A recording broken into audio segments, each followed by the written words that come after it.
Hello everyone, time for just a quick video on how to make a yeast starter. So what I do for my yeast is I actually store them in mason jars. So as you can see here, there is a jar full of spent wort, so basically it's beer, and then at the bottom you'll see that there is a layer of trub, I guess you call it, and then finally a nice thick layer of yeast. This has been sitting here for a little bit.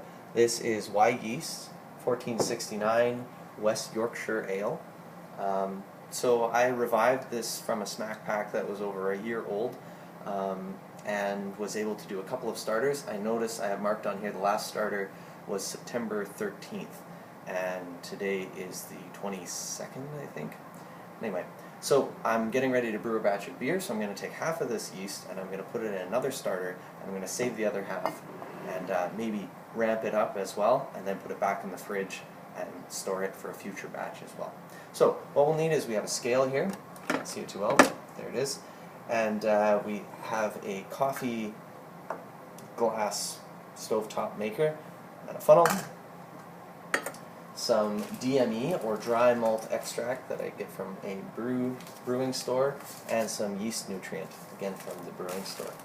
So you don't have to worry about sanitizing this right now because it is going to be boiled in its entirety. That's the advantage of doing it this way. So I'm zeroing out my scale.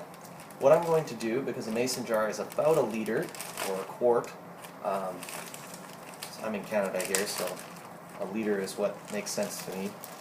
But yeah, it's 946 milliliters, I think, around there. So what I'm aiming for is about 700 milliliters of water to 70 grams of DME. So it's a 10-to-1 ratio is basically what it comes down to. So I'll change my unit to grams. I'm going to put in 70 grams of DME. And once we get there, I'm then going to put in 700 milliliters of water. And again, the beauty of metric is that's 700 grams. So 70 grams here, and then I'll fill up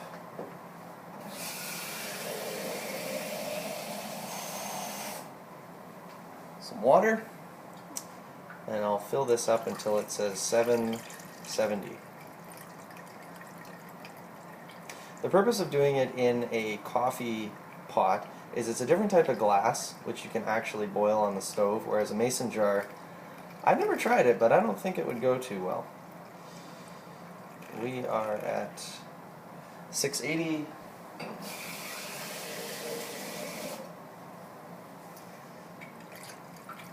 $7.70. And the reason why it's 10-to-1 is because that's going to give you a fairly low gravity, because basically you're making a very small batch of beer. So as you can see, there's some dry clumps there. As we swirl it around, it should get rid of it. And we'll put it on the stove and get this to boil. This would also be an excellent time to put in your yeast nutrient. And I want to make sure this yeast doesn't fail, so I'm going to put in a half teaspoon. That might be something you would, I mean, your ratios are fine, whatever it says on the packet. And this is yeast nutrient, also known as DAP, D-A-P.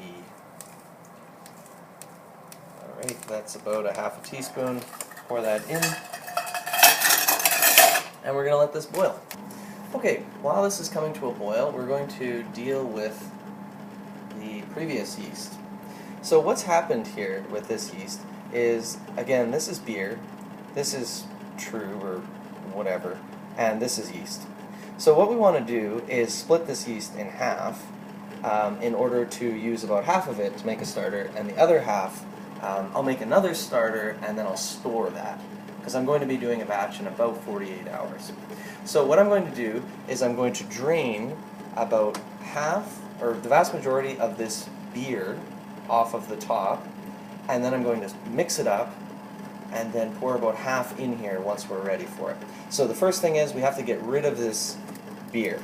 So again, I'm not too concerned about sanitation at this point. This needs to stay sanitary, but this beer we're just getting rid of. So I have another mason jar here, trying not to burn myself with the hot element, and I'm going to be careful with this lid as well. And if I just gently pour, I should be able to get mostly the liquid off without losing any yeast. I think that's about, no, maybe a little bit more. Okay, if I can get some trube off too, that'd be great.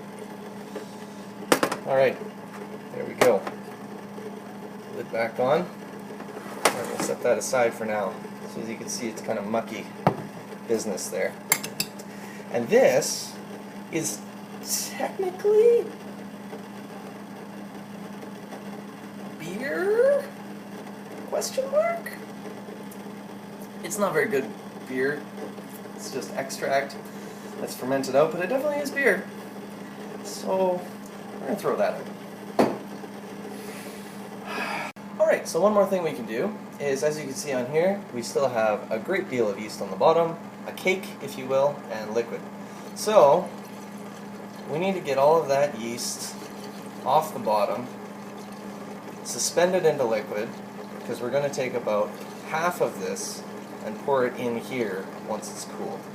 So we need to swirl this up, try to get everything into suspension with that little bit of liquid that we left. If you see clumps, you should probably keep shaking. You got time. Alright, this is just coming to a boil. I don't know if you call it hot break when it's like this, but it's about to foam over. And that is what you do not want to happen. Now it smells like barley in here. And not in a good way. Alright, once it's hitting boil, it is about time that you can add your stir bar and your foil on top. So now that this has boiled, that means the inside, everything inside this container is sanitary. We put a lid on, a loose foil lid, and turn the heat off.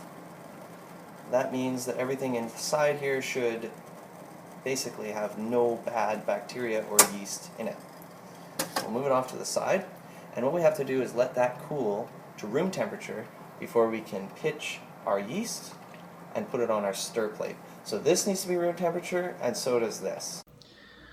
Okay, so we fast forwarded to the point where we have cool wort with our stir bar inside, and we've got our yeast little bits still agitated. So what we're going to do is now pour half. Ooh, room temperature, it already started fermenting again. You could hear the pressure. So we're going to gently take this off and pour about half of this in here.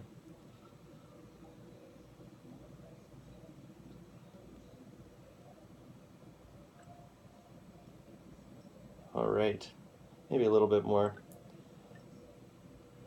Alright, we've just got a little bit left on the bottom.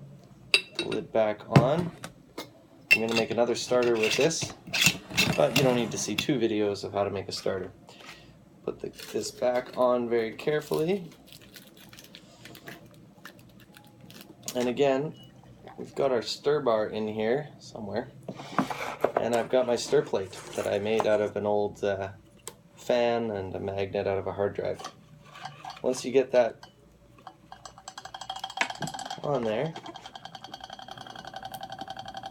hear it going.